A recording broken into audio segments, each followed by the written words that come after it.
Hello and welcome to the Gooner Talk, back again with you guys for another show, for another episode of our Raw Reaction series, and specifically the Arsenal transfer show. I hope you're doing good. Hope you're doing well this Tuesday. I was looking yesterday at the fixture list of now we're out of the FA Cup. Sorry to bring the tone of the show down immediately, but I worked out that between the Burnley game and the Wolves game, because we don't have that FA Cup fixture, we've got to go something like 18 days without Arsenal. I mean, and that will come right at the end of the January window. We'll have a week of January window to kind of, tie us over. But then there's 10 days between the start of Feb and when we actually play. And it's not like we can even have a game rescheduled in those weeks, because all of the teams that we're playing or have had games rescheduled, as in Chelsea, Liverpool and Wolves, they're all playing during those weeks. So I don't think there's any chance at all that we can get those games rescheduled for those gaps. There's going to be 18 days. That's ridiculous. Anyway, there's my morning rant about how little Arsenal there's going to be in a couple of weeks' time.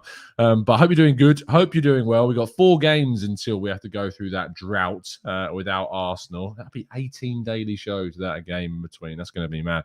Anyway, I hope you're doing good. Hope you're doing well. Good morning to everybody in the chat box. We've got Matt G, we've got Lars, we've got Irfan, we've got Arta saying, having watched Watkins last night, I don't want Vlahovic. Watkins is perfect for what we want. The classic recency bias. All I would say is go watch Watkins throughout the whole of the season. And also go listen to my chat with Clive. We have a really good discussion about Watkins and probably why he isn't the guy that's the option for us in the long term. Jaydan, good morning to you. Titus, Colin, Sanjeev, Skynet. We've got Anthony, we've got Liam, we've got Louis George, we've got Robert, we've got Russell and Junior, and so many more of you. Well, good morning to everyone that's tuning in this morning. As always, good morning to the TGT family. Thank you for making this part of your morning routine as per. Please do drop a like on the video if you haven't done so already. It takes you just a second. You literally just click it. That's all you're doing. Just click it and subscribe to the channel if you haven't done so already as well. We start by telling you, as always, to go over and subscribe to the Arsenal Way. I'll be live over there, I think, with Bailey this morning at 9:30 a.m. Just having a quick check of the schedule. I think it is indeed with Bailey. It's the 11th this morning. And yes, me and Bailey will be on there with Chris again too. So myself, Chris and Bailey will be there at 9:30 a.m. So make sure you're checking that out. And if you didn't watch yesterday's show, we did a dedicated breakdown of Artur Melo, the Juventus midfielder. So do make sure, if you haven't done so already, after you've watched this show, of course, go over and give that a watch. It gives you all the breakdown of how good he is. Arsenal are being linked with a loan move for the Brazilian midfielder. So it's up to you whether you want to get up to date with whether he or not he is kind of the right player for Arsenal to sign. So that is up on the channel as well. We start, though, with the news reporting that Liverpool and pressure is being put on the Football League to investigate Liverpool's reported proposal to postpone the first leg of the League Cup semi-final against Arsenal. Klopp confirming yesterday, rather famously, that, because it spread like wildfire all over our social media feeds, that Liverpool recorded a number of false positive tests. Now, I did a little bit of background research, went over to the database of national statistics, and the likelihood of getting a false positive test is between 0.8 and 4.3%, supposedly. For PCRs, I believe that is. So the fact that they had a lot of false positives, I mean, isn't that likely? So I would certainly back any investigation. Whether or not that changes anything is, I doubt it. But it just seems a little bit odd, a little bit unlikely, very unlikely that they would have so many false positive tests in 1 week. But that's what Klopp's decided to tell everyone, which has kind of created a bit of a problem for himself. We'll see how this story develops, and we'll keep you up to date with everything that happens. Now we move on to following Balogun, who is expected, after recovering from COVID, to complete his medical with Middlesbrough. The young youth striker will spend the rest of the season with I was going to say Dean Smith. It's not Dean Smith, it's Chris Wilder. Chris Wilder's side in the Championship. They have just signed Connolly from Brighton, so we'll be competing with a few strikers to get regular minutes in the first team. But I do look forward to seeing what Balogun can do in the Championship, and hopefully it gives him plenty of senior experience so he can come back into the fray next season ready and prepared to try to earn a place in Arsenal's lineup. Now, another story that broke yesterday was that supposedly, according to Team Talk, that Lacazette has been offered a 2-year contract by Arsenal. Now, I did the press box show yesterday with my colleague at Football.London, Kaya Kainak, and I asked him about how he felt about these reports. And whilst, of course, you're not going to go and outright deny that this isn't the case, Kaya himself and the sources around him had not heard anything along the lines of a contract being offered to Lacazette. Doesn't mean it's not happened, of course, but that's kind of the conflicting information that's going on. There are reports that a 2-year deal has been put forward, and there are other reports saying that there has nothing been heard along those lines as of yet. So keep up to date with this. We'll keep you flowing with this deal. But in terms of how I feel about a possible a 2-year contract for Lacazette, I get the idea, but it only makes sense if you can move on Aubameyang. If you can't move on Aubameyang, it makes no sense to do this, because Aubameyang's contract is so big that it's no point keeping him and a possible striker signing at the club on high wages. You'd have to move one of them on. If we do give him a contract, it does tell me that Aubameyang's future, at least, surely is up and done at the club at this point in time. Now we move on to the possible transfers, ins, and outlet Fichales, who is they're not the most reliable. In fact, they're not really that reliable at all. But it is still reported that Arsenal have stepped up their efforts to try and sign Wijnaldum this morning. As always, we look at the report. I tell you how I think about it, and I don't think there's too much credibility at the moment in this. It's not to say that Arsenal won't step up their efforts to sign Wijnaldum later on in the window, but as of this moment in time, I have my doubts about this. But supposedly, Wijnaldum is still a target, but Arsenal, for my money, I don't think have yet stepped up efforts to sign him on loan, despite reports coming out from Fichales. Danilo, interestingly, 2 French clubs are credited with an interest now in Danilo. Lille and Monaco have joined Arsenal in their interest, have all supposedly made inquiries. I do think this has credibility to it, because despite those initial reports claiming that Arsenal had made an offer, in my conversation with CBS Sports' Ben Jacobs the other day, he confirmed that whilst there is interest from Arsenal, no offer has yet been made by the club. And that certainly corroborates with this report that both Arsenal, Monaco, and Lille now too have all made inquiries about Danilo, but not an offer as of yet. So the Danilo story, it's not accelerating as quickly as some may initially have felt. I'm going to hold off on the tactical breakdown for the moment on him, just until we get some more concrete links to the player. Now, Arthur Cabral, the Brazilian striker playing for Basel, has been speaking about his own future.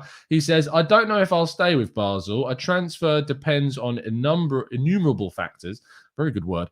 "Of course, I hear the rumours. My teammates ask me about them in the dressing room. I don't know whether I will stay or go. Every move involves risks. It's always a new country, a new language, a new climate, but I am not afraid of it. My dream is the Premier League. I'm a big fan of English football. That doesn't mean I wouldn't move to Spain or Italy as well." Arsenal have been previously credited with a move for Arthur Cabral as a possible kind of second striker to the striker that we could go for. If we lose both Aubameyang and Lacazette, it would leave us quite weak in kind of the depth in that position. So perhaps he's someone of a reasonable fee that we could go for. So that would be very interesting if we indeed push for that.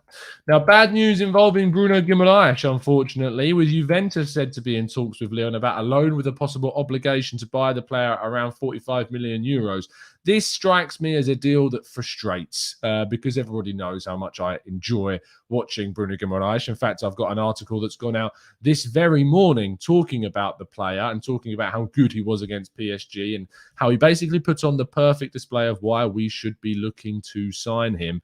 What was frustrating about, obviously, that side of things was that it just doesn't look like Arsenal can do more than one of those things. And because of that situation, it does mean that a club like Juventus have swooped in, sorted out talks with Lyon, and, a loan with an obligation is a very smart piece of business. I struggle to get my words out of this story because it is so frustrating. It's happening time and time again. I get my hopes up about a player, and then it just looks like it would fall apart and they're going to go and join somebody else, which, you know, is just part and parcel of football. I've had it with Asensio, I've had it with Szoboszlai, I've had it with Eden Hazard. All the players that I've been desperate for Arsenal to sign have obviously ended up somewhere else in the end, and that's fine. But when it's the idea that Juventus can come in with a loan with an obligation of around 45 million euros, that is certainly something that is very accessible for Arsenal. Arsenal could also try and complete a deal of this type,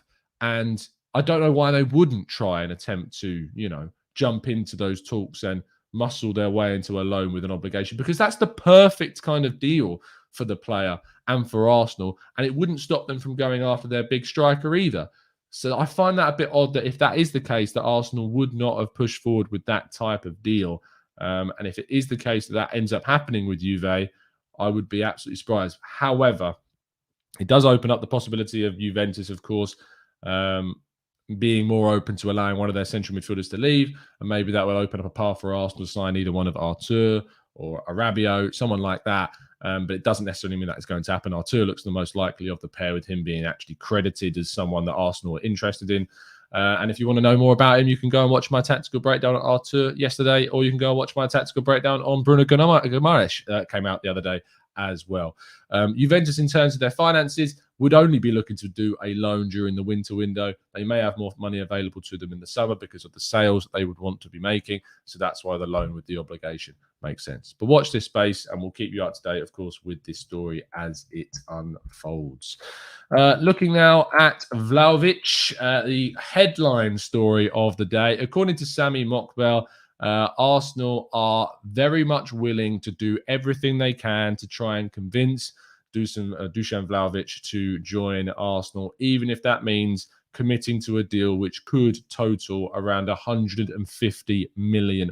That would include transfer fee, signing on fee, intermediary fees, and the wage of the full contract as well. With those wages staggeringly reported at a figure that touches that £300,000 marker once again. It is not the first time that Arsenal have been, linked with a move or linked with a contract renewal of a player that could be ending up on as much as £300,000. We know that Mesut Ozil was given a contract at this amount and similar to this amount, and we know that Aubameyang was also given a contract which amounts to something similar to that figure as well. And both of those moves obviously have looked to be errors on the part of the club to commit that much money to those two players. It has looked to be an error, and they did not manage to kind of continue on what they were doing to justify those contracts in the first place. There is a difference with this one. Let's try and look at this from two different sides. Let's tackle this from a negative perspective first, and then we'll go for the positive perspective. The negative of this is he's 21 years of age. He has had a couple of seasons at the top level, of which he's done very well. There's no guarantee that he moves to the Premier League and adapts and plays the same level that he's been playing in Serie A. And so therefore, to commit this amount of money to the player is a massive risk. We know what's happened with Pepe and how much we invested in Pepe and how that went, and how historically record signings go for a lot of clubs. You look at Lukaku, you look at Pepe. I'm sure there's another one I'm thinking of as well that it's just hasn't gone right. I mean, Manchester United arguably with Maguire. Record transfers in general are always a bit of a struggle for clubs, and it's actually quite ironically rare that they end up doing really, really well. You do see it in some cases. Kylian Mbappe at PSG, however, he stayed in the same league when he moved from Monaco to PSG. You look at Eden Hazard moving from the Premier League to La Liga with Real Madrid, and how that one's going to know injuries affected him. But injury is something that could have affected anyone that signed the player, and it could affect Vlahovic if we choose to sign him the player. Reggie Perry, Grealish, £100 million to Manchester City in the same league. It does seem to be on that sort of things that it would be far too much of a risk. Clive Palmer, do go check out my chat with Clive on the channel. Vlahovic, walk away. That's too much cash and destroys dressing room unity. Here's the other side of the argument for the sake of balance. It's not my money. Which is what I always say. It's not my money. So from my perspective, it doesn't affect me in any way. There is also the idea, and I tweeted this out yesterday, If Arsenal want to close the gap with the clubs that they have, are desperate to try and get near to, your Cities, your Chelseas, your Liverpools of this world, they're going to need to make signings where players are going to want to come in for big, big wages. Vlahovic is, at the moment, considered in that bracket of elite strikers on the continent. He's considered, bar Haaland, arguably the most exciting young forward in the world right now. And if Arsenal want to try and get a deal done for a player of this caliber and a player that's considered to be developing into this kind of bracket of players, that's probably what you're going to have to go and play. There is also the side of things where this may not be the case. It may not be the case that £300,000 per week is what he would be on. It may not be the case that he would cost as much as being reported near £150 million worth of investment. It may not be that. But if we're going on the basis that it is that, then obviously we can have a greater discussion about things. The other side of things is why it's different to Ozil and Aubameyang is because this is not someone who is on the down slope. Both Ozil and Aubameyang signed those £300,000 per week contracts where the length of that contract represented a portion of their careers that was going to naturally be on the decline. The problem is, or rather the opposite to this is that you're signing Vlahovic at a point in his career where you've still got 10 more years of natural upward trajectory relative to how much you're paying him.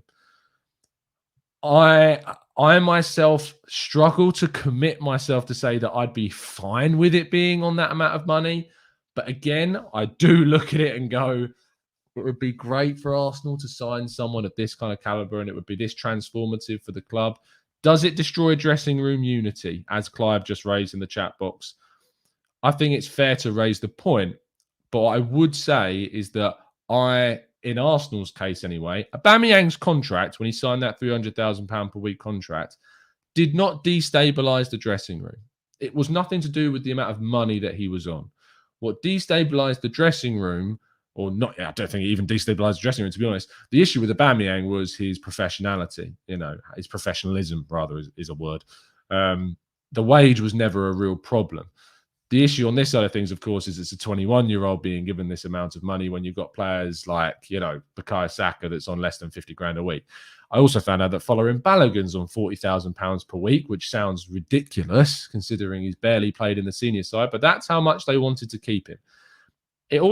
What's interesting also about this is that for a long, long time, we've complained that the ownership and that the club don't spend enough money. They don't invest. They're not willing to do what's necessary to help us close the gap with those teams above us. But we spent more than any other team in the summer of 2021. And it looks to be that we could spend more than any other team in January of 2022. And there's no sign that this is going to slow down either. And that, from Josh Kroenke's perspective anyway, that, they're very much open for Arsenal to be investing in players, even after the mistakes of the past with Nicolas Pepe, Xhaka, Mustafi, all of these guys that we spent a huge amount on, Lacazette, Lacazette certainly, where the transfer fee just didn't really reflect what the output of those players has been. So it's interesting where we sit now as a club and what kind of the foresight of how much we're willing to spend and what they're trying to do and the ambitions of the club are, alongside the whole continuous rhetoric of Kroenke out and that. Something to, just bear in mind. I do want to get your thoughts in the chat box and how you feel about this. Are you in support of the idea that you think if that's what it takes to get him in, go and get him in? Or do you think it's far too much of an investment? And if so, we should be moving for someone else. Tell me your reasons as to why you sit on that side of the fence or which side of the fence. I lean slightly off the fence in the side of, going and doing what's capable of getting him, just because I think it would be, it's one of those moves that is going to help us, you'd hope anyway, close the gap between ourselves and the teams above us. And if we're going to try and do that, we're going to have to make moves like this, and we're going to have to act like a club that spends quite like those clubs do. Otherwise, we're just going to remain in this perpetual purgatory of back and forth trying to get into the Champions League. This could be a signing that takes us to that next step. Am I willing to see us invest this much money as a risk that could get us there? After many, many, many, many years of being patient and watching Arsenal sit in a little bit of kind of this purgatory as I describe, I am more open to Arsenal being bolder. I am more open for Arsenal being risky, especially when we've been very savvy in the market recently with some of the signings that we've brought in to enable us to go quite big, maybe for one specific player again. That's kind of where I'm at. Raf, who's one of our podcast regulars, says, my issue isn't about the money as much. I just feel uncomfortable with the fact that he doesn't seem overly keen. He isn't saying, I want to come here. Here are my terms. It seems like he wants other clubs. Raf, I'd slightly disagree in the sense, and the end part of your comment, I don't think you're ever going to hear that from a striker. I don't think you're ever going to hear that from most players, because the problem is that our perspective of Arsenal is obviously sometimes clouded by our bias and our love of the club. We're also now in a stage where the Invincibles and the 90s and, all the successful teams of years gone by, the kids that are coming through now, they didn't grow up with those players anymore. And Arsenal are not viewed in the same way. Historically, yes, it's a club. They're still very much known as a club that have been one of the most successful, consistent teams on the planet in the past.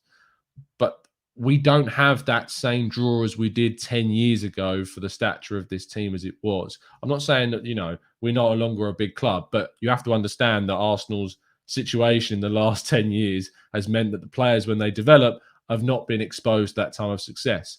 So that knock that Raul Sanllehi famously talked about, I don't see it as highest of weight. And there are going to be a lot of other clubs that, are more attractive. Like for Italian, especially for a guy that's playing in Serie A, Juventus near on guarantee you trophies every year. This season doesn't look to be the case, but that's because they've lacked a striker this whole season, and Vlahovic going into, say, Juventus could solve that problem entirely, although they don't look like they're going to be in the race. You've then got teams like Manchester City, Real Madrid, arguably even PSG should they lose Mbappe next summer. And Vlahovic will be looking at those clubs and thinking, I know I could probably move to one of those teams because I've put myself onto a pedestal, especially if he continues that goal record that he's currently on into the second half of the campaign with Fiorentina. Then he's going to put himself in a bracket to be attainable by those clubs, especially with just a year left on his contract. So I don't necessarily blame him for being open and having his options open, but I do agree with you that there is still a slight issue for me about the motivation behind, it's such a catch-22. It's so hard because I keep ending up nearly contradicting myself with my own thoughts about it because it's so hard to get over that. But I do have kind of the understanding of it too. Marcus says, Tom, will Arsenal make my youngest daughter Aoife's birthday and sign someone for her dad? We are desperate for a midfielder and rumours of more positive cases. I hope so, Marcus. I hope for her sake we do. Or maybe it's not even for her sake, but it sounds like it's more for your sake, Marcus. Let's scroll up a little bit higher and see if I missed some of the comments earlier on. Ruben says, starting to think Edu has let us down this window, considering when new AFCON was coming up, he let Maitland-Niles go. Not having a centre midfielder lined up by now is looking unforgivable. I wouldn't go as far as saying unforgivable. Should have been sorted by November. We'll see how it goes. We'll see how we come out the other side of January, but at the moment it doesn't look too good, does it? The real Yanis, thank you so much for the donation, mate. Really appreciate that. Vlahovic or David, if you had to choose. Also, that video with Ben Joker is one of my favourites. Awesome. TGT distant relative. Look, you can't get David in this January window. So if you say David, you're resigning yourself to not getting a striker in January. That's the reality. David isn't moving in January. David will move in the summer. Vlahovic is gettable in January. And I lean towards Vlahovic out of the two right now. If just without any thought of finances, I lean towards Vlahovic at the moment because he's gettable now, and it really could consolidate our efforts to getting into the top four this campaign. That's why I lean towards Vlahovic in this sense. Dirk says, this guy would have to be a future Ballon d'Or winner to justify that. Do you think he has a higher ceiling than all of our top youth? Absolutely. Like, this is someone whose record is a joke. Matching Cristiano Ronaldo's Serie A goal-scoring record in a year at the age of 21 is a staggering achievement. I put that up on Twitter yesterday. Someone replied to me saying, look how Ronaldo's done in the Premier League. I mean, talk about missing the point.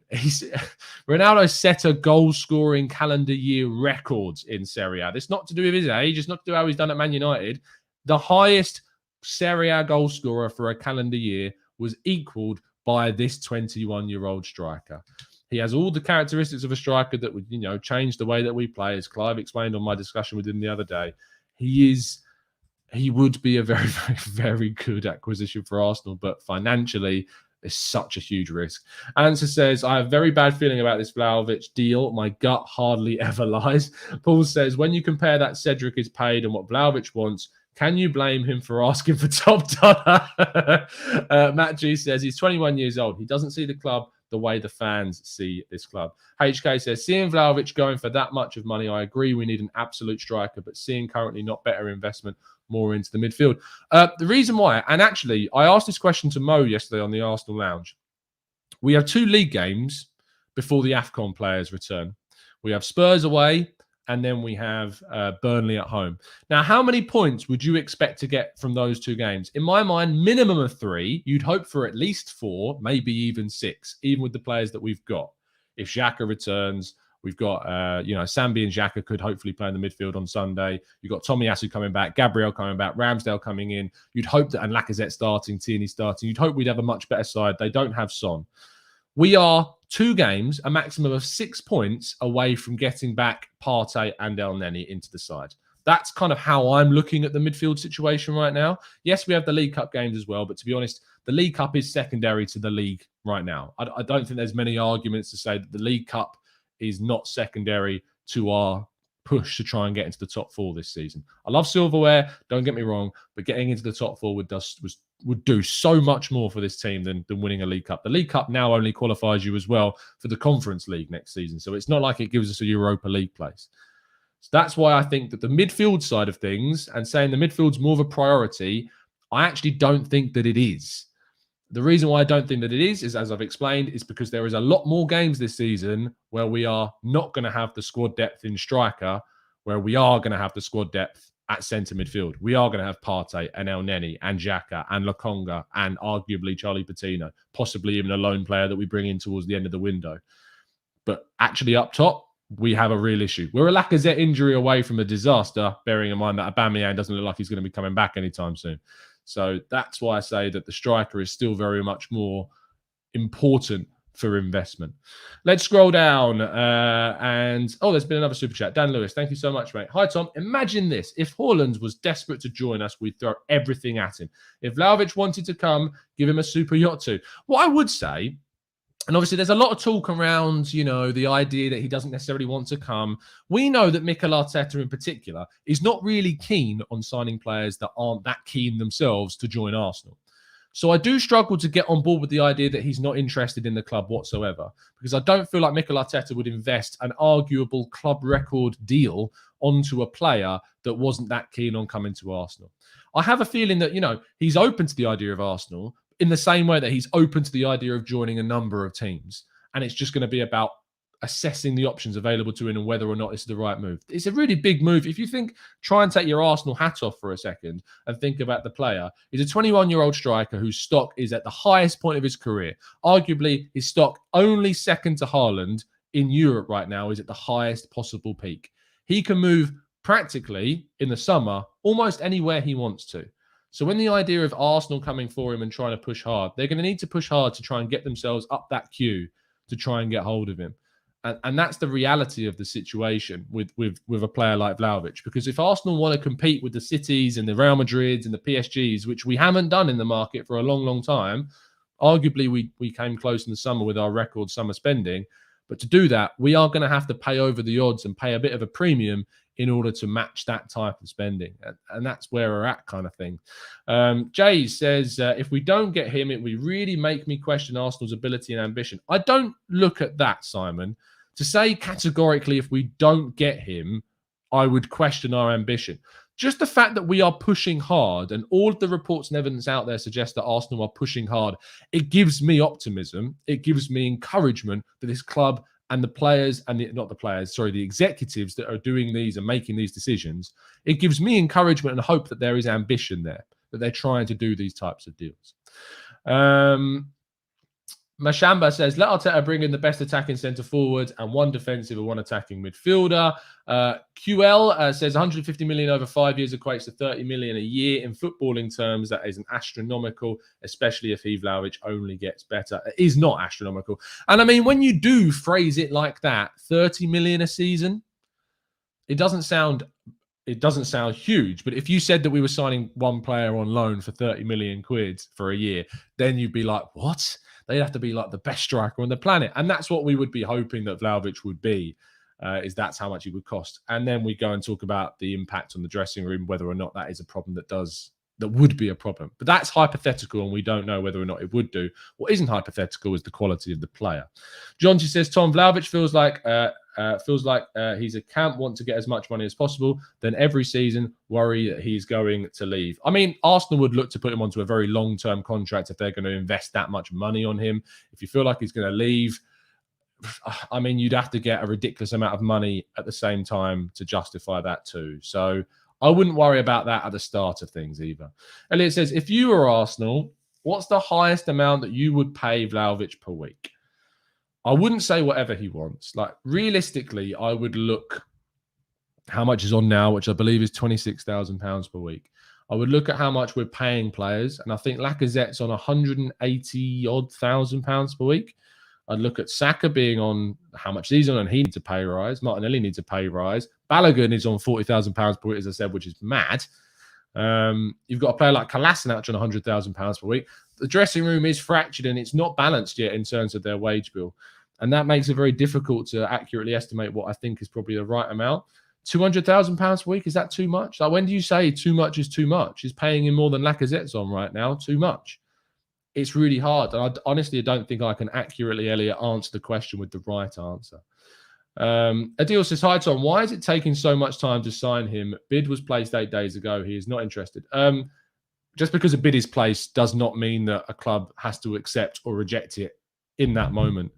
And things like this take a long time. I mean, you think about how long Man United chased Jadon Sancho for to get that deal done. Things don't take days. It's not FIFA. Unfortunately, and these things do take a long time to sort out. HK says, what's your view on our links to Wijnaldum? Really think we should be getting him, let me just close this, maybe a loan to continue on our ongoing team plan. If you told me that we were getting Wijnaldum on loan for the rest of the season, I think that would be a very savvy move, and it would bring in some good experience, good quality into the midfield, and a very versatile player as well. Ant says, remember Locatelli? He didn't want to come, but Arteta kept chasing him for over a month. Again, there's a difference between Locatelli and Vlahovic. And to say we kept chasing him over a month, we put a bid in. I mean, we put a bid in for Locatelli, and it was rejected by Sassuolo because the player didn't want to move. We then ended up moving else for other players, different positions at the end of the window. Vlahovic, there's a difference. Juve are not in the race this time. There isn't a club that are outright more favourites to sign Vlahovic than us. At the moment, Arsenal are the favourites to sign Vlahovic right now. That is the situation. That was never the case for Locatelli. Arsenal were never the favourites for him. So there is a difference between the two situations. Drew says, rather get Cabral now and go for David or DCO in the summer. And that, to be honest, wouldn't be a bad move because Cabral is a very capable and high goal-scoring striker right now, playing in Switzerland, yes, for Basel, yes. But then to move for, say, David later on makes sense. And then you could invest even more heavily in midfield in this January window if you wanted to. So it's not a bad idea. Zaid, I believe, says, morning, Tom. Do you reckon we're desperate to sign Vlahovic because it's January and choices are scarce? I think we should wait till the summer. No, I think the reason why we're looking to sign Vlahovic in January is because it's our only chance to sign him. If you wait till the summer, he is not someone that is going to be gettable because, as I say, a lot of other clubs are going to be in a greater and stronger position to sign him in that summer window. The reason why we're going for him now is because we know we can jump ahead of the queue, if you like, to go for him in this winter window.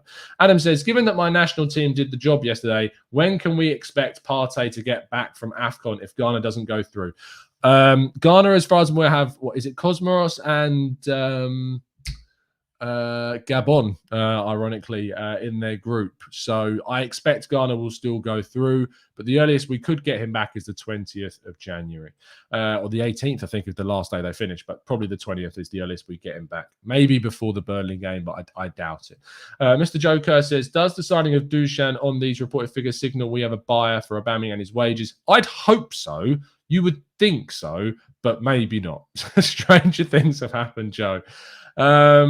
Nick says, I thought Cabral would have possible work permit problems. This is also true. And I think there is an issue on that side of things. And I think Oliver Zeziger brought that up to me, actually. There could be an issue on that side of things with that possible deal. King Creo says, if we had a manager with clout, it would be easier to sign some of these players. I mean, if that was the case, we wouldn't have signed 6 players in the summer. Does a manager like Antonio Conte hold more weight than Arteta? Absolutely. I don't think that's up for debate. But I don't think this is down to the manager. So again, I wouldn't put that on him. We signed 6 players. We brought in Thomas Partey. We brought in Gabriel. That's 2 in the summer of 2020. And then 2021, we added 6 more players. We convinced Ødegaard to leave Real Madrid, brought in Ben White from Brighton for 50 million quid, Aaron Ramsdale. Who else am I forgetting? Nuno Tavares, Sambi Lokonga, Takahiro Tomiyasu. Like, we've signed in players that have all made an impact for the team, and Arteta was manager. So I wouldn't put it down to Arteta at all. Callum says, I would throw the bucket at him. The best prospect in Europe, and hopefully this is like the Aubameyang transfer without the disciplinary issues. Arsenal Legend says, Tom, if we knew we had AFCON, why are we struggling to get a midfielder in and Bruno going to Juventus? I mean, we don't know if he's going to Juventus yet. That is just a report, so let's not lose our minds over it. It'll be very frustrating if it does happen. But what I would say is with the AFCON, I agree with you. We've known this is coming for a long, long time, and we should have been prepared. The only reason for it is because the players that Arsenal want are at clubs that don't really want to be open to losing them, the players that they want to sign. And they're not. Arsenal are in a position where they aren't really looking to sign players for the sake of signing players. Now they're in a position where they are only signing players if they genuinely see a long-term future for those players, rather than just stopgaps, as Kaya Kayat described in our chat yesterday on the Arsenal Way. They're not interested in doing stopgap deals and temporary deals. Really, they're only looking to invest in players that genuinely have a long-term future, and that's what you've seen recently with the players that we brought in. Iconic, thank you so much for the donation, mate. Did you hear about Liverpool being investigated? Yeah, we talked about it at the start of the video. Thanks for the nice donation, mate. Do go scroll back to the start of the video. We do talk about a little bit there. But it's ridiculous is what it is, in short. HK says, also, if by any chance Vlahovic doesn't turn up, how we expect him to, fingers crossed, seeing his age, it wouldn't be a bad deal. Selling him at a higher price too at a later stage. And that's kind of the context I'm trying to apply to this, is that it's not like Ozil, it's not like Aubameyang. Those were players that when they signed those mega contracts at the end or latter stages of their careers, where at that point they were only expected to decline. Whereas Vlahovic is only expected to improve. And based upon his goal-scoring numbers right now, an improvement on them would be quite staggering. King says, I remember a time when players would say, I want to come to work with Wenger. Not the same. It's not the same right now. And, you know, he's got to put himself into a position where he is going to be like that. But from all accounts, players that have been working under Arteta that are playing for him and are willing to work in his system speak very, very highly of him. Fun Trick says, if Vlahovic guaranteed to be as good as Aubameyang in his best at Arsenal, would you think that Arsenal should pay the amount? I mean, if it was Aubameyang at his best, which we know is a 20 to 30 goal a season striker at 21, that in addition to the goals that we're getting from other players on the pitch would help us get into the top 4. So, you know, on that basis, you would go, yeah, it makes absolute sense. Pepe, arguably in that bracket. In terms of transfer fee, yes, but obviously not in terms of the figure. Plus, with the Pepe thing's a little bit of an anomaly because of the side of things that went on with Raul Sanyehi. It's a bit different. The Pepe one doesn't fall in the same kind of bracket, only that you're talking about figures for a specific player.